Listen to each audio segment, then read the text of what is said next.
네, 안녕하세요. 발제를 맡게 된 한국체육대학교 교수 임이삭이라고 합니다. 반갑습니다. 한국스포츠미디어학회에서 발제를 하게 되어 영광입니다. 허락해 주신 관계자 여러분과 학회원님들께 진심으로 감사의 말씀을 드리겠습니다. 오늘은 국내 스포츠 콘텐츠의 제작과 유통의 상생적 구조라는 제목으로 발제를 진행하고자 합니다. 배부해드린 자료와 제가 사용하는 자료 간에 다소 차이가 존재합니다.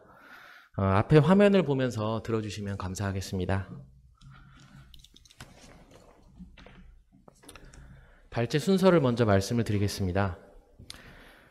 먼저 스포츠 콘텐츠 유통의 현황에 관해서 보면서 경기 주최자와 미디어의 전통적인 협력 관계, 그리고 그러한 협력 관계가 미디어 산업 환경 변화에 따라서 어떻게 변화하고 있는지를 살펴보고자 합니다.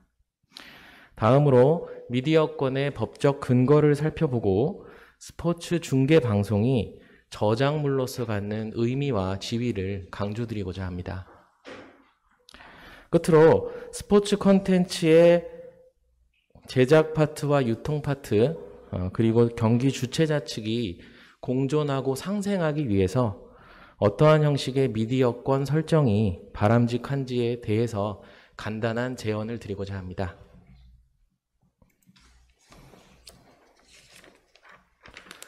먼저 미디어권이라고 함은 스포츠 경기에 대한 영상 제작물을 실시간 또는 비실시간 매체를 통해서 시청자에게 전달할 수 있는 권리를 말합니다. 흔히 중계권이라는 이름으로 지칭이 되지만 중계권 외에 촬영된 영상을 편집해서 영상물을 제작할 권리 역시 포함되는 것이기 때문에 엄밀하게 말하면 더 넓은 권리입니다. 발제에서는 중계권으로 표현하거나 혹은 혼용해서 사용하도록 하겠습니다. 스포츠 경기의 물리적인 특성상 경기가 진행되는 제한된 시간과 공간, 거기에 참여한 관람객들만 그 경기 내용을 즐길 수 있습니다. 그런데 미디어가 여기에 개입함으로 인해서 경기를 관람할 수 있는 사람들의 숫자가 비약적으로 늘어납니다. 경기 주최자의 입장에서 이것은 스포츠 상품 판매 확대에 중요한 요소가 됩니다. 미디어 입장에서도 스포츠 중계는 큰 광고 수입을 올릴 수 있기 때문에 적극적으로 인기 스포츠 중계권을 유치하고자 합니다. 이와 같이 전통적으로 경기단체, 스포츠와 미디어는 긴밀한 협력 관계에 있다고 할 수 있습니다. 그림에서 보시는 바와 같이 미디어권의 설정은 스포츠의 대중화에 크게 기여하였습니다. 특히 경기를 직접 관람하는 이용객의 숫자에 비해서 중계방송을 통해서 경기를 관람하는 이용자의 숫자가 훨씬 더 많을 수밖에 없기 때문에 스포츠를 알리고 즐기는 수단으로서 중계방송은 매우 중요한 것으로 자리매김하게 되었습니다. 최근 중계 환경, 미디어 환경이 변화하면서 중계 방송을 소비하는 채널이 다양화되었습니다. 한국 프로스포츠협회 2020년 관람객 성향조사에 따르면 절반 정도의 사람이 TV를 통해서 중계 방송을 시청하는 반면 나머지 절반은 스마트폰, PC, 태블릿 PC 등을 통해서 중계 방송을 시청하는 것으로 나타났습니다. 이것은 중계 방송의 유통 채널이 다양화된 것을 의미합니다. 그럼 이번에는 경기 주최자와 방송 매체 간의 중계권 계약 구조의 변화를 한번 보겠습니다. 기존에는 제작 파트 또는 제작 파트를 계열회사로 가지고 있는 지상파 방송국이 경기 주최자와 독점적인 성격의 중계권 계약을 체결하고 다시 방송 매체는 뉴미디어 등 새로운 매체들에게 중계권 일부를 판매하는 구조로 계약이 체결되었습니다.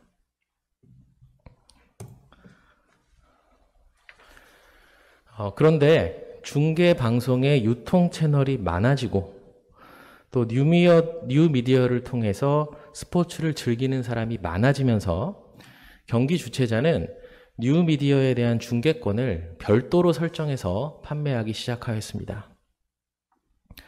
이와 같은 내용의 계약이 가능하였던 것은 스포츠의 인기가 상승하면서 중계권의 가치가 크게 상승하였고, 이에 따라 중계권 계약을 체결함에 있어서 경기 주최자 측의 협상력이 크게 증가하였기 때문입니다. 당연하게도 경기 주최자는 이런 중계권 계약 체결의 과정에서 미디어권 판매 이익의 극대화 전략을 취하고 있습니다. 작년 기사입니다.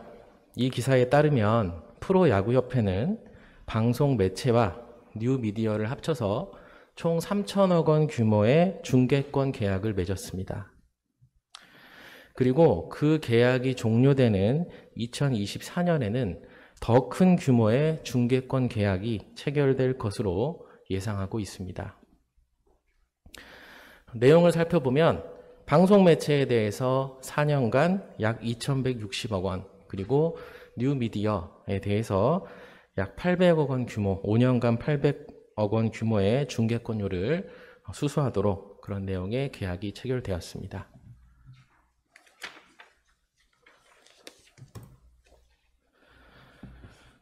그런데 최근에는요, 이런 기사도 있었습니다. 프로야구 중계 4사가 프로야구 협회와 구단을 상대로 손해배상을 요청하였다, 이런 내용입니다. 기사 내용에 파문이라는 단어를 쓴 것은, 표현을 쓴 것은 그만큼 이것이 이례적인 사건이기 때문입니다. 기사 내용을 보면 프로야구 중계 4사는 프로야구 협회 측의 경기 운영상의 과실로 광고 매출 급감 등의 손해가 발생하였다면서 손해배상을 요청하고 있습니다. 이 내용은 오늘 제 주제와는 직접적인 관련은 없습니다. 다만 경기 주최자가 많은 중계권료를 받게 된 만큼 경기 주최자로서의 계약상 책임 문제 역시 더 무거워질 수밖에 없다라는 사실을 확인할 수 있는 기사입니다. 또한 중계권 계약에서 다소 불리한 조건을 감수할 수밖에 없었던 방송 매체들의 불만이 이런 식으로 표출된 것이다 라고 분석하는 시각도 있습니다. 우리 법에서는 미디어권이라는 권리를 특별히 규정하고 있지는 않습니다.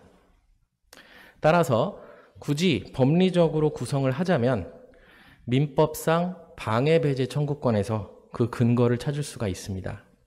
즉, 경기가 진행되는 공간을 소유 또는 점유하고 있는 경기 주최자는 그 공간에 다른 사람의 접근을 허용하거나 금지할 수 있는 권한이 있습니다. 특히 상대방을 특정해서 그 경기에 접근하고 촬영하고 전송할 수 있는 권리를 설정해 줄 수도 있습니다. 그것이 바로 미디어권이라고 불리는 권리인데요. 이와 같이 미디어권은 당사자 간의 계약에 의해서 설정되는 권리이기 때문에 그 당사자 간에서만 유효하고 제3자가 그것을 침해한다고 하더라도 형사처벌을 하거나 이를 즉각적으로 제재하기는 어렵습니다. 가령 누군가가 입장권을 사고 경기장에 들어와서 휴대폰으로 경기 영상을 촬영한 다음에 방송을 한다면 물론 일정한 요건을 갖춘 경우에 손해배상을 청구할 수는 있겠지만 이것을 형사적으로 제재하거나 또는 즉각적으로 제재할 수 있는 수단은 많지 않습니다. 그렇기 때문에 경기 주최자 입장에서는 경기 자체 또는 촬영 영상을 저작권으로서 저작물로서 폭넓게 보호할 수 있는지 이것이 항상 문제가 되어 왔습니다. 우리 저작권법에 따르면 저작물은 인간의 사상 또는 감정을 표현한 창작물입니다. 그런데 스포츠 경기의 경우 우연한 요소에 의해서 승패가 결정된다는 점, 그리고 무용과 같은 일부 종목을 제외하면 인간의 사상과 감정의 표현이라고 볼 수 없다는 점 등에 따라서 그 자체로는 저작물로 인정되기가 어렵습니다. 다만 스포츠 경기 영상, 스포츠 중계 영상은 저작권법 제2조 제13호에 따른 영상 저작물로 인정된다는 것이 학설과 판례의 입장입니다. 즉 원래 스포츠 경기에 더해진 카메라 앵글이나 기법, 해설, 자막 등의 일정한 창작성이 인정된다는 것이고, 그것이 부과된 경우에 영상 저작물로서 저작물로 인정된다는 것입니다. 그리고 방금 말씀드린 원 경기에 가미된 창작적인 요소, 즉 카메라 기법이나 경기 해설, 자막 등은 분명히 원 경기에는 존재하지 않았던 또 다른 재미의 요소가 됩니다.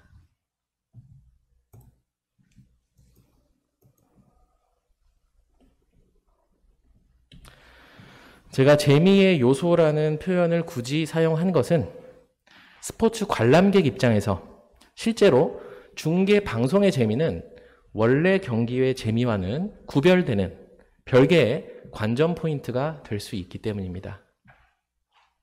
그리고 경기의 재미와 중계 방송의 재미는 서로 상승작용을 일으키는 요소입니다.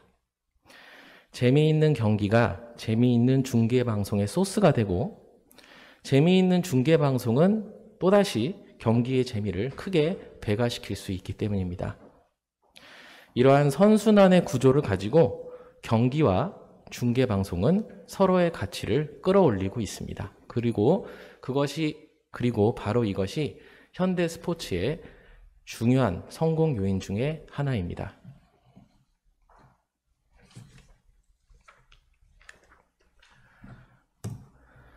통계를 보더라도 이러한 사실이 명확하게 드러납니다. 프로스포츠 직접 관람 의향을 물은 질문에 관람 의향이 없다라고 답한 사람들 중에는 놀랍게도 스포츠에 대한 관심이 높은 경우도 꽤 있었는데요.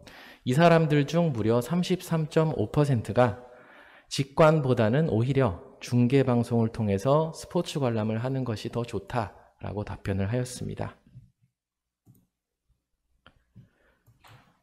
또한 스포츠 팬들이 선호하는 중계 방송사 및 선호 이유에 관한 통계를 보면 특히 프로야구의 경우 해설자 및 진행자의 전문성, 현장감, 화면 구성의 적절성, 카메라 앵글, 자막 등 여러 요소가 중계 방송의 선택에 영향을 미쳤습니다.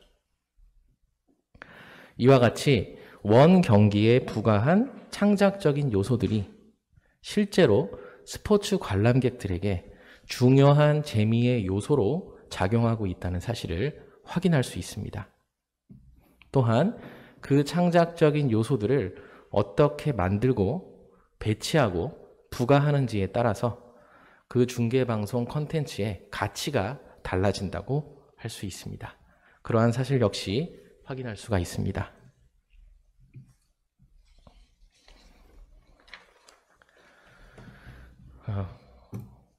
그럼 이제 본격적으로 경기 주최자와 방송 매체 간의 중계권 계약의 내용을 구체적으로 살펴보도록 하겠습니다. 먼저 저작권 귀속 계약입니다. 저작권법에 따르면 영상 저작물의 저작권은 영상 제작자에게 자동으로 귀속되도록 되어 있습니다. 하지만 저작권은 계약으로 타인에게 양도할 수 있는 것이기 때문에 실제로 대부분의 스포츠 종목에서 경기 주최자는 방송 매체와 미디어권 계약을 설정하면서 중계 방송에 관한 저작권을 양도받고 있습니다.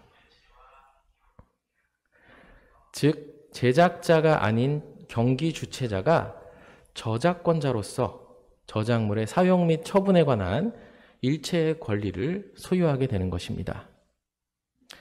사실 이와 같은 내용의 저작권 귀속 계약은 제작자인 방송 매체의 입장에서는 다소 불합리하다고 할 수 있습니다. 저작물에 대한 이용 및 처분 권한을 가지고 있어야만 해당 저작물의 가치에 따른 보상을 받을 수 있는 것이고, 그것이 창작의 동기부여가 되어서 더 좋은 콘텐츠를 만들 유인이 될 것이기 때문입니다. 반대로 이야기하면 그러한 동기부여가 없다면 양질의 콘텐츠 제작의 유인이 떨어질 수밖에 없고, 경기 주최자와 방송 매체 모두 이러한 구조에서는 손해를 볼 수밖에 없을 것입니다. 극단적으로 경기 주최자가 방송 매체가 만든 중계 영상을 마음대로 송출하고 유통하더라도 방송 매체로서는 이를 제재하거나 보상을 요구할 수 없는 구조입니다. 그런데 적어도 과거에는 그런 문제는 생기지 않았던 것으로 보입니다. 왜냐하면 앞에서 본 바와 같이 과거에는 방송 매체가 사실상 중계방송 유통의 1차적인 창구를 담당했기 때문입니다. 즉 과거에는 방송 매체가 경기 주최자로부터 설정받은 중계권 일부를 유통을 담당하는 뉴미디어에게 재판매하는 구조로 계약 구조가 되어 있었고, 뉴미디어는 그 재판매 계약의 내용에 따라서 중계방송을 유통하는 구조였습니다.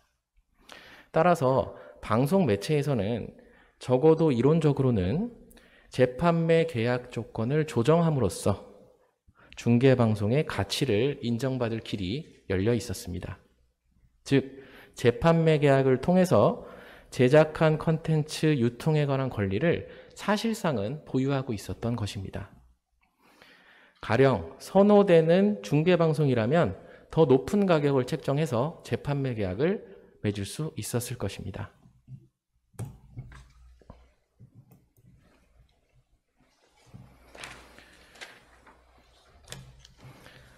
그런데 경기 주최자가 중계권을 뉴미디어 측에 이중으로 판매하게 되면서 이제는 문제가 될 소지가 발생하게 되었습니다. 뉴미디어는 중계방송 제작자인 방송 매체와 아무런 계약도 체결하지 않았음에도 불구하고 그 중계방송을 경기 주최자로부터 제공받아 유통하고 이를 통해서 광고 수익을 올리고 있습니다. 이런 구조라면 제작자가 콘텐츠 유통에 관한 어떠한 권리도 갖지 못합니다. 가령 뉴미디어를 통해서 유통되는 중계방송 중 시청률이나 조회수가 가장 높은 중계방송이 있다고 하더라도 제작자는 거기에 대해서 보상을 받기가 어렵습니다. 뉴미디어를 통한 중계방송 시청 비율이 해마다 높아지는 지금의 상황에서 이러한 계약 구조는 장기적으로 방송 매체 입장에서는 큰 문제가 아닐 수 없습니다.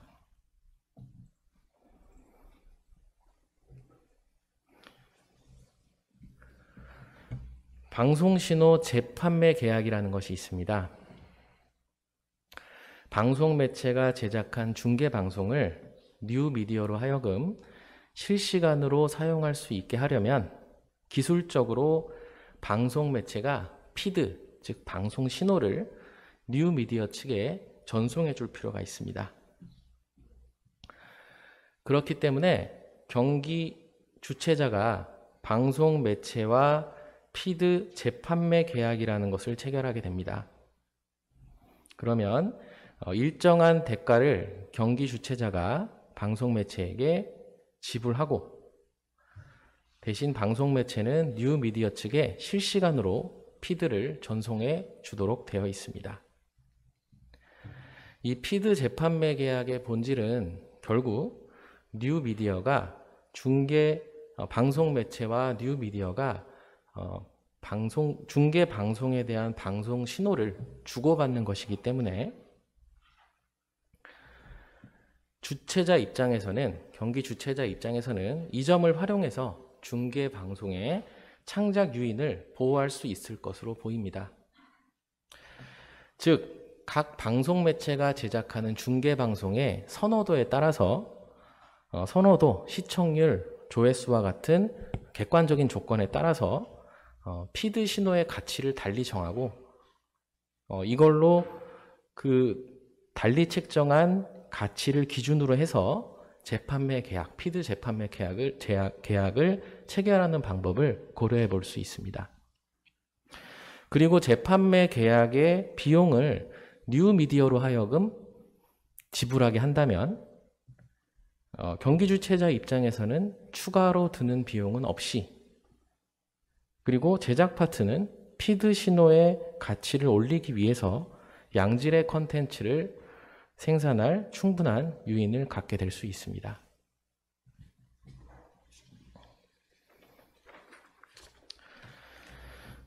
그런데 아쉽게도 현재까지는 이 피드 재판매 계약에 그러한 부분이 고려되지 않고 있는 것으로 보입니다.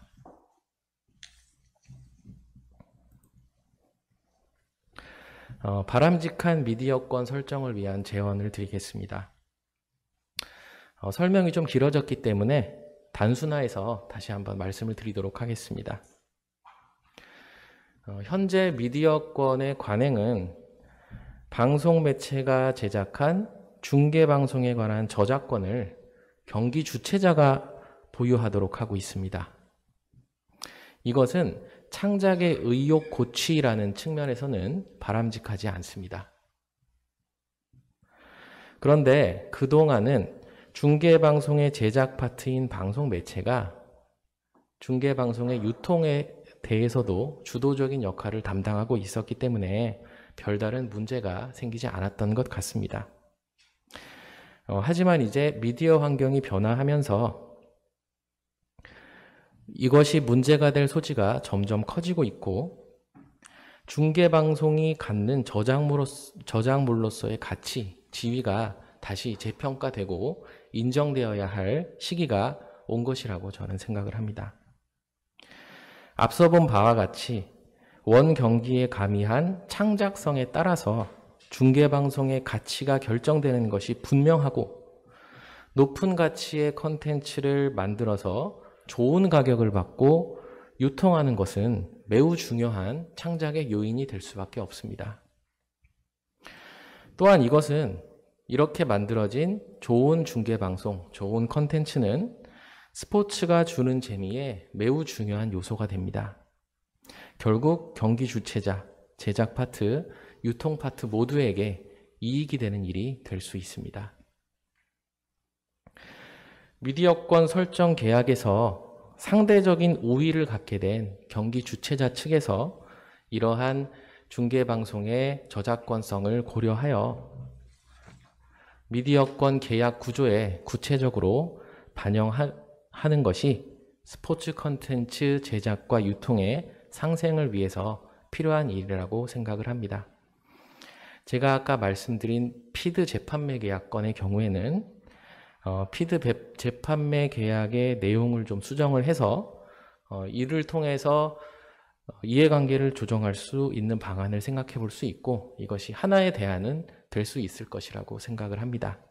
그 외에도 앞으로도 이 창작물인 중계방송의 발전과 스포츠 전체의 발전을 위해서 모두가 고민하는 그런 자리가 향후 더 많이 필요할 것이라고 생각을 합니다. 준비한 발제는 여기까지입니다.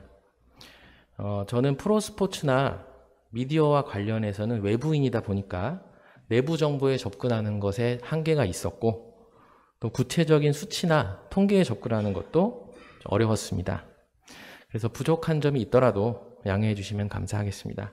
향후 기회가 된다면 더 구체적인 자료와 수치들을 가지고 후속 연구를 한번 진행해 보고 싶습니다. 들어주셔서 감사합니다.